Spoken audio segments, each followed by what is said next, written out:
संत ईसा मसीह का जन्मदिन है। 25 दिसंबर को ईसा मसीह का जन्म हुआ था। आज उनके जन्म के पीछे जो कारण है, उनकी मां है। मां का शायद ही बहुत कम लोग नाम जानते होंगे। उनकी माता मरियम थी, ईसा मसीह की मां मरियम, और मरियम से ईसा का जन्म हुआ था। इतिहास में कभी कभी हम कहा करते हैं कि जैसा सांचा होता है वैसे ही ईंट बनती है या खिलौना बनता। तो बच्चे को ढालने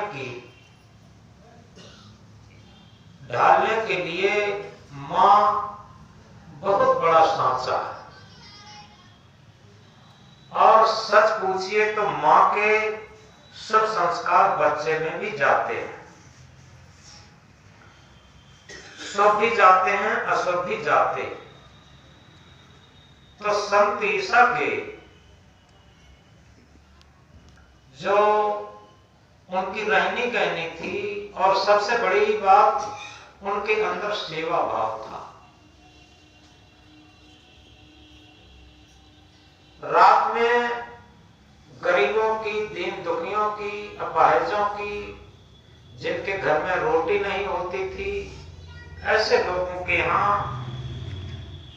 रुपया पैसा से लेकर के, खाने पीने की सामग्री से लेकर के, कपड़ा लेता तक रात में चुपचाप खिड़की के अंदर से डाल देते थे। उन्हें प्रदर्शन नहीं करना था। और इतिहास में जिन्हें कुछ दान करने के बाद प्रदर्शन करना होता है, उनका दान नहीं होता। वो जीवन भर सेवा करते रहे। सेवा आध्यात्म क्षेत्र का सबसे बड़ा महामंत्र, और कहना चाहिए आध्यात्म की ऊंचाई पर चढ़ने की सबसे बड़ी सीढ़ी है। क्योंकि सेवा से ही त्याग जागृत होता। सेवा जब तन में आ जाती है तो मन में त्याग आ जाता, और जब तक तन में सेवा भाव नहीं आएगा तो मन में त्याग नहीं आएगा। जब मन में त्याग आ जाता है तो हृदय से प्रेम प्रस्फुटित हो जाता। प्रेम थोपा नहीं जा सकता। प्रेम कहने की चीज नहीं है, प्रेम हृदय की चीज है। और हृदय में प्रेम तभी प्रस्फुटित होगा जब हमारे तन में सेवा भाव हो और मन में त्याग भाव हो, तब हृदय में प्रेम प्रस्फुटित होता। तो ऐसे थे संत ईसा, जिनका पूरा जीवन परमार्थ में गया। और ये यहूदी परिवार में पैदा हुए थे। बाद में वो लोग इनके खिलाफ में चले गए, इन्हें क्रूस पर लटकाया गया।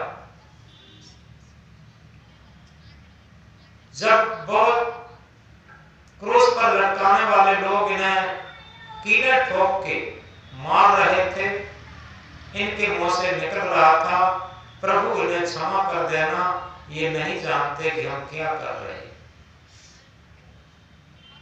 ऐसे क्षमाशील ईसा की क्षमा प्रसिद्ध है। तो इस तरीके से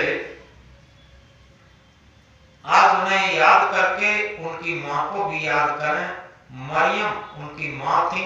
यूसुफ जो उनके घर में बढ़ईगिरी का काम होता था, यूसुफ उनके पिता थे।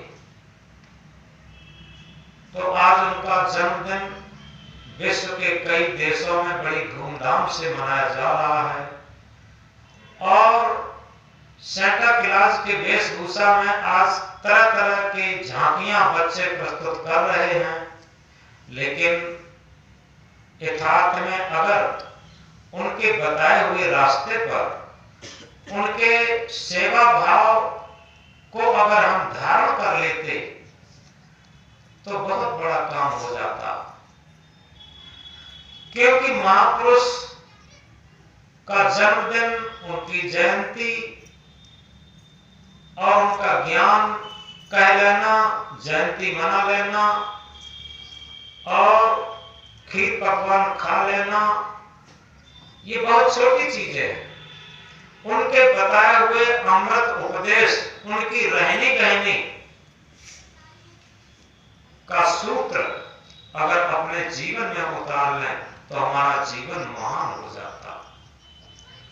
विडंबना यह है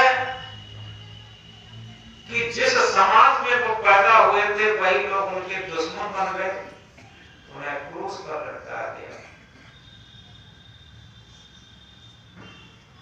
एक बड़ी महत्वपूर्ण बात है, हमें तो अपनों ने लूटा, हमें तो अपनों ने लूटा, गैरों में कहां दम था। हमारी तो किश्ती वहां डूबी जब पानी बहुत कम था। अपने ही हमारे दुश्मन बनते हैं। कहीं भी आप देख लें, देखो गांधी जी का जीवन देखिए। गांधी जी स्वतंत्रता का आंदोलन चला रहे थे। अंग्रेजों ने गांधी जी के ऊपर टट्टी की डलिया रखकर ऊपर से पानी छोड़ा और ये कहा कि स्वतंत्रता के पुतले बाबू कैसा लग रहा। और जब डलिया में टट्टी भरी हो, ऊपर से पानी छोड़ा जाए, पूरे शरीर में टट्टी टट्टी हो जाएगी और अंग्रेज पूछ रहे हैं, कहो गांधी जी कैसा लग रहा। तो गांधी जी क्या कह रहे हैं, मुझे ऐसा लग रहा है कि मेरी नस नस में स्वतंत्रता की लहर दौड़ रही। ये गांधी जी के वचन थे। और इतना गांधी जी को सताया गया, जेल में ठूंसा गया, सब कुछ किया गया। और बाद में किसने मारा? नाथूराम गोडसे ने गांधी जी को गोली से मार दिया था, जो अपना था। आप देखें, कहीं भी नजर जाते अपना ही ज्यादा दुश्मन बनता। एक हिरण को एक शिकारी ने गोली मार को बाण मारा। हिरण भागता हुआ नशे में चला गया बहुत दूर, कहीं जाकर के झाड़ियों में छिप गया। उसने सांस ली कि शायद अब मेरी जान बच जाए, लेकिन थोड़ी ही देर में देखता क्या है कि शिकारी वहां पहुंच गया। हिरण थर-थर कांप गया। उसमें कहानी में लिखा है कि हिरण ने पूछा कि भाई शिकारी ठीक है, हम आ ही गए, तुम्हारे तुम आ ही गए और बाण लग ही गया, तुम्हारे हम संकुल में है, लेकिन एक बात बताओ, तुमने खोज कैसे किया? तो शिकारी ने कहा कि तुम्हारा खून गिरता आया और उस खून के खोज से ही मैं चला आया। हिरण ने कहा, आज मेरा खून ही हमारा दुश्मन बन गया। वहां की बात छोड़ दीजिए, आज जिस परिवार में हम रहते हैं, आप गहराई से देखें, कहीं पिता को पुत्र मार रहा, कहीं माता को पुत्र मार रहा, कहीं सास को बहू मार रही, तो कहीं बहू को सास मार रही, भाई भाई को मार रहा, संपत्ति के पीछे। आज सब यही तो हो रहा।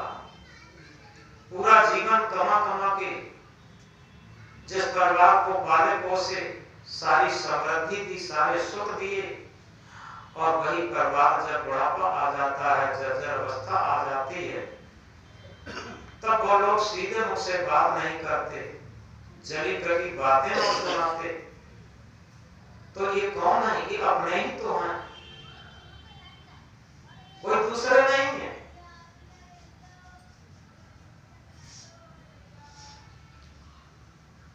आप देखें महाभारत का इतना भीषण युद्ध जो प्रसिद्ध है, किसने हुआ था? अपनों में ही तो हुआ था, कोई दूसरे नहीं थे।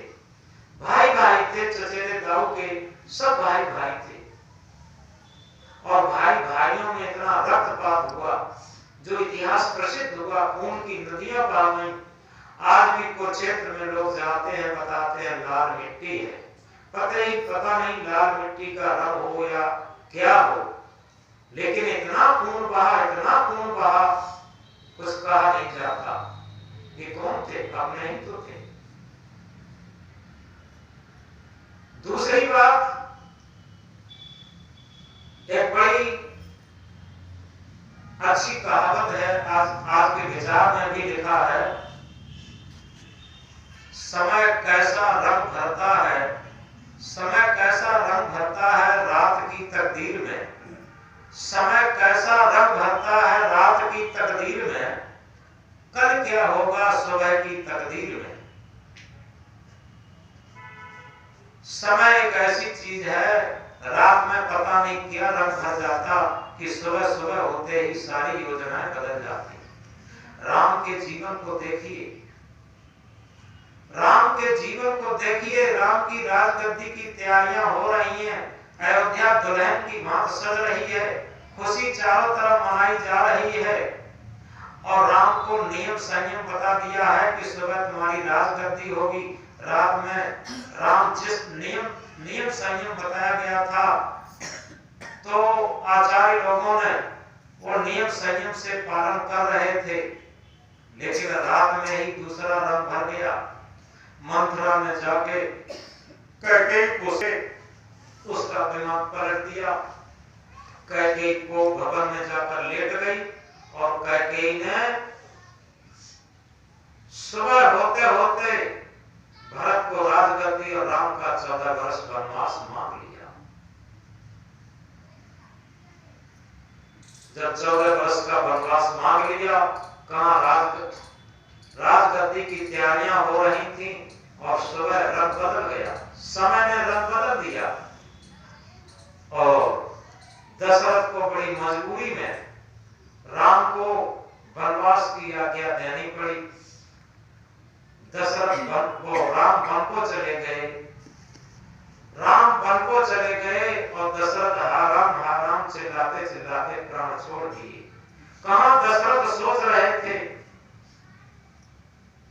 एक जगह लिखा है तुलसीदास ने कि दशरथ ने जब शीशा एक बार देखा, शीशा तो रोज देखते होंगे, लेकिन एक दिन ऐसा शीशा देखा, उनके कुछ बाल कानों के आसपास सफेद हो गए थे।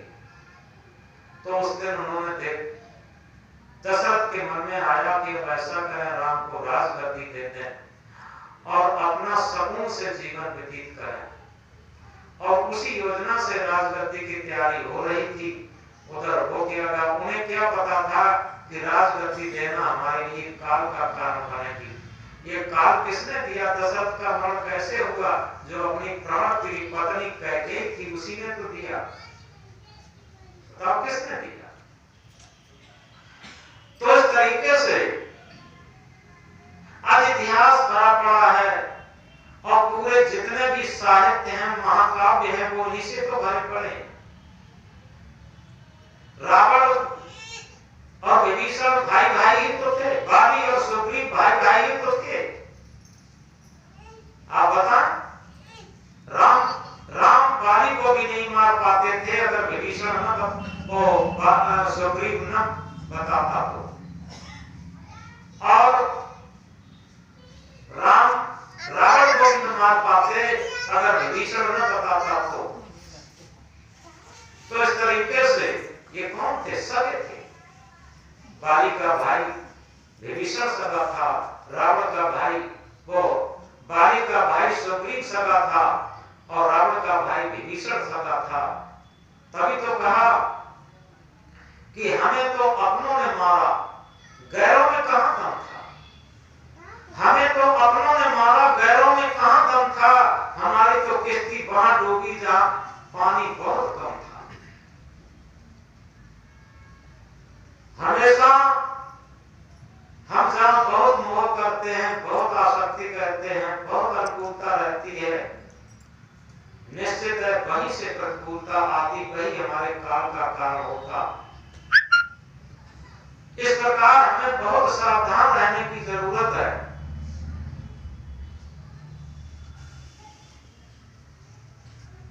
और